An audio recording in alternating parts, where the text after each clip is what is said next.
Chapter 30, Section 2. JFK was extremely popular amongst Americans. He was quite a bit different in appearance than his predecessor, Eisenhower. Eisenhower was elderly. JFK was young. He was athletic. Something a lot of people don't know is JFK was actually in pain a lot from something called Addison's disease, which would cause him a lot of pain. JFK had 2 books published. He was married to Jacqueline Kennedy, who was very popular as well. Whenever they took polls of women who Americans admired most, she was always at the top of the polls. Even other leaders wanted to meet Jackie over John sometimes.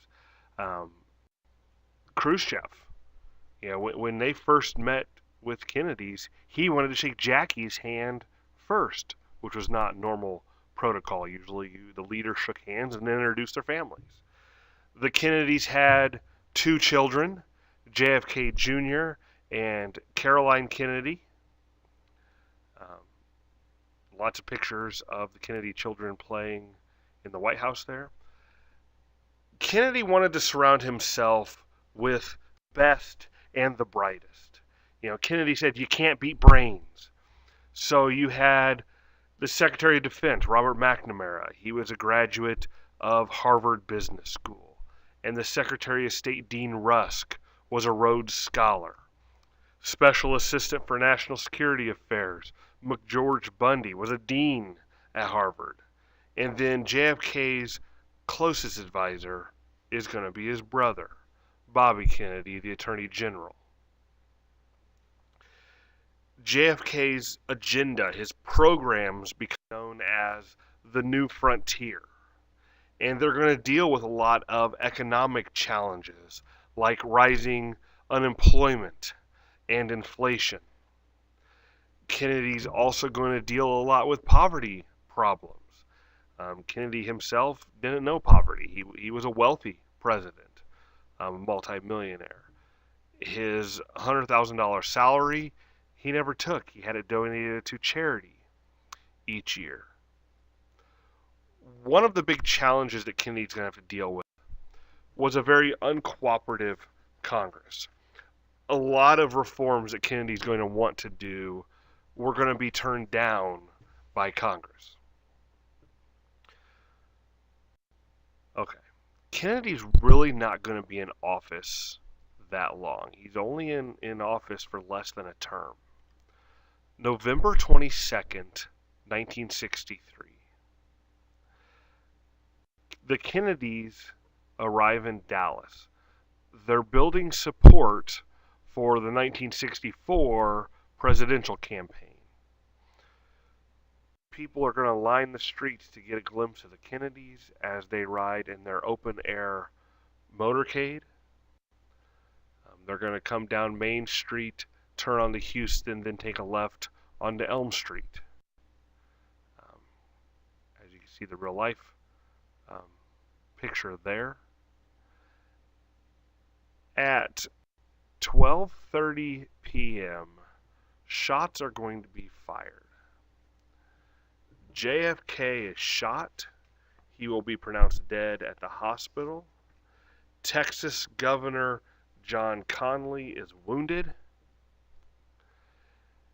And this whole thing is going to be captured on the infamous Zapruder film.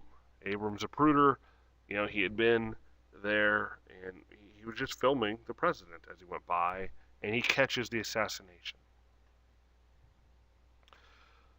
The new president is going to be sworn in on Air Force One on the way back. Lyndon Baines Johnson is now the new president.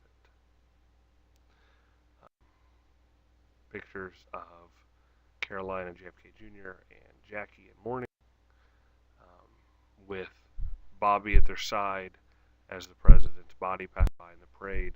One of the most famous pictures of JFK Jr. there is as he is saluting his father's body as it goes by. there they are at the actual funeral. There's the riderless horse that led the parade, with that sense that the leader's missing, not leading. There's the body being transported. Figures from all over came for the funeral. And there is the body, the grave site in Arlington National Cemetery. So now comes the big question. Who killed Kennedy? Arrested is going to be Lee Harvey Oswald. Oswald worked at the Texas School Book Depository. He was seen going in there in the morning carrying something long wrapped in paper. He said it was, I believe, curtain rods. After the assassination, they start closing the place down. They're looking for Oswald by the description. He's nowhere to be seen, even though he was seen going into work that day. Oswald is going to shoot a police officer in a neighborhood. So now they think they're searching for two different people. And they end up finding him hiding in a movie theater and arrest him. And that's when they figure out they're looking for the same person. After questioning Oswald, they're going to transfer him to a different, away from the police station to a jail. And he is going to be shot live on TV by Jack Ruby, which only adds to the mystery. Johnson's going to set up the Warren Commission to investigate.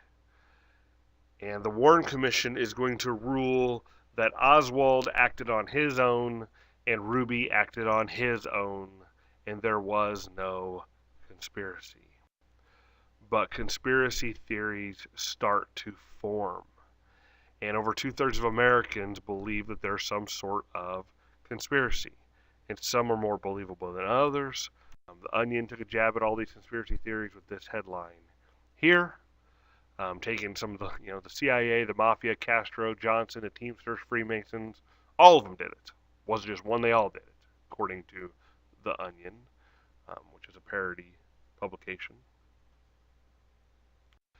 In 1979, the House Select Committee on Assassinations is going to hold secret proceedings to look into the assassination, and the House Select Committee is going to conclude that Oswald was part of a conspiracy because they said there's evidence that somebody fired from the front while Oswald fired from the back. If you have two shots from two different places, two shooters, that's conspiracy.